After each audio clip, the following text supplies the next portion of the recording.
சிவபெருமானோட கழுத்துல ஏன் வாசுகி அப்படின்ற பாம்பு அணிந்திருக்கிறாருன்னு தெரியுமா? கஷ்யப முனிவருக்கும் கத்ருவுக்கும் பிறந்தவர் தான் இந்த வாசுகி. ஆதிசேஷன் இவருக்கு சகோதரர். பாம்புகள்லயே மிக சக்தி வாய்ந்த அரசராய் கருதப்படக்கூடிய இந்த வாசுகி மிக சிறந்த சிவபக்தர். அசுரர்களும் தேவர்களும் அமுதம் வேண்டி மந்திரமலையை மத்தாக பயன்படுத்தி பார்க்கடலை கடையும் போது இந்த வாசுகி அவர்களை தான் கயிறா பயன்பட்டிருக்காங்க.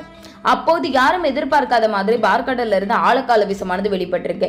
பிரபஞ்சத்துல உள்ள அத்தனை ஜீவராசிகளோட உயிரை காப்பாத்துறதுக்காக சிவபெருமான் அந்த ஆழக்கால விஷத்தை அருந்து தொடங்குறாரு. அப்போ பார்க்கடல்ல இருந்து சில பாம்புகளும் அதை பார்த்து தங்களோட உயிரை கூட பெருசா எண்ணாம அந்த விஷத்தை அவருடன் சேர்ந்து அருந்திருக்காங்க. அந்த பாம்புகள்ல ஒருத்தங்க தான் வாசுகி. பார்வதி தேவி ஈசனோட கழுத்தை இறுக்கமாக பிடித்து விஷமானது கழுத்து கீழே இறங்காம இருக்க பாத்துக்கிறாங்க. இதை பார்த்த வாசுகி என்னைக்குமே சிவபெருமானுக்கு விஷம் கழுத்து கீழே இறங்காம இருக்கிறதுக்காக கழுத்துக்கு மேலேறி அவரோட கழுத்தை சுற்றி நெழுந்துட்டு இருக்காங்க.